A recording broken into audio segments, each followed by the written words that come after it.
चीन के वुहान शहर से फैला कोरोना वायरस दुनिया के लिए अब तक रहस्य बना हुआ है। चीन में बढ़ते सांस के मरीजों को देखते हुए दिल्ली को हाई अलर्ट पर भी रखा गया है। स्वास्थ्य विभाग ने सभी अस्पतालों को विशेष सतर्क रहने के आदेश दिए हैं। तमाम रिसर्च के बावजूद वैज्ञानिक इस निष्कर्ष पर नहीं पहुंच पाए हैं कि कोरोना वायरस की उत्पत्ति कैसे हुई थी और ये दुनिया भर में कैसे फैला था।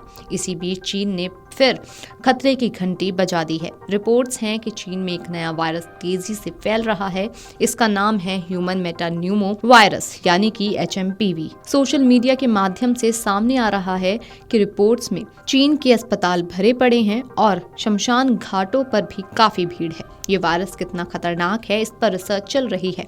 हालांकि ये दुनिया के लिए बड़ा खतरा भी बन सकता है। यही कारण है कि कई देश अलर्ट मोड पर आ गए हैं, जिनमें भारत भी है। भारत सरकार ने कहा है कि वह चीन की स्थिति पर कड़ी नजर रख रही है।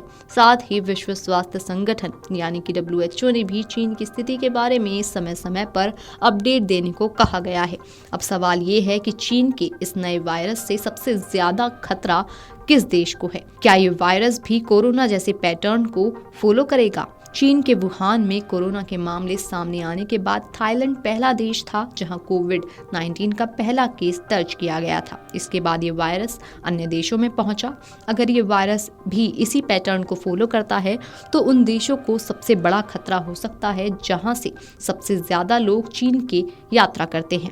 इसमें दक्षिण कोरिया, जापान, रूस और अमेरिका जैसे देश सबसे आगे हैं। दरअसल कोरोना वायरस के फैलने से पहले इन्हीं देशों के लोगों ने सबसे ज्यादा चीन की यात्रा की थी। भारत के लिए भी एक बड़ा खतरा बन सकता है। दरअसल पड़ोसी देश होने के चलते भारत से भी बड़ी संख्या में लोग चीन जाते हैं।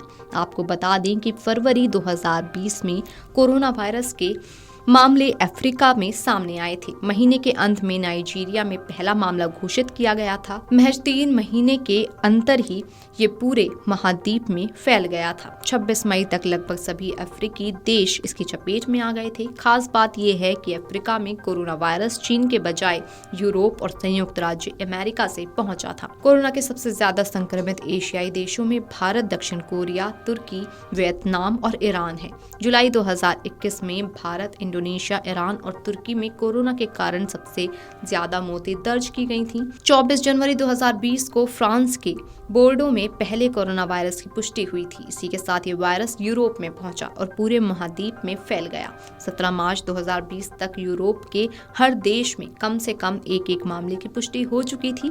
2020 की शुरुआत में इटली कोरोना से सबसे अधिक प्रभावित होने वाला देश था। यहीं पर सबसे पहले पूरे देश में लॉकडाउन की घोषणा की गई थी। 19 मार्च 2020 तक विश्व स्वास्थ्य संगठन ने यूरोप को कोरोना वायरस का केंद्र घोषित कर दिया था। 23 जनवरी 2020 को संयुक्त राज्य अमेरिका में कोरोना का पहला मामला रिपोर्ट किया गया था। 25 मार्च को सेंट किट्स और नेविस में भी मामले दर्ज किए गए और उसके साथ ही ये पूरे उत्तरी अमेरिका में फैल गया था। इसके अलावा 11 अप्रैल 2020 तक अमेरिका में कोरोना के कारण 20,000 मौतें हो चुकी थी। साथ ही आपको बता दें कि डॉक्टर्स का कहना है कि चीन में श्वसन संबंधी बीमारियों के बढ़ते मामलों को देखते हुए दिल्ली स्वास्थ्य सेवा महानिदेशक डॉक्टर वंदना ने उच्च स्तरीय बैठक की। इसमें ह्यूमन मेटान्यूमो वायरस यानी कि HMPV और अन्य श्वसन वायरस से संबंधित स्वास्थ्य चुनौतियों के खिलाफ तैयारियों पर चर्चा की गई। फिलहाल इसे लेकर आपातकाल घोषित नहीं किया गया है, लेकिन मौसमी रुझान तीव्र श्वसन संक्रमणों में वृद्धि का संकेत देते हैं। ये परिसंचारी इन्फ्लुएंजा A स्ट्रेन के कारण हो सकता है और रेस्पिरेटरी सिंसिटियल वायरस श्वसन संबंधी बीमारियों को बढ़ा सकता है।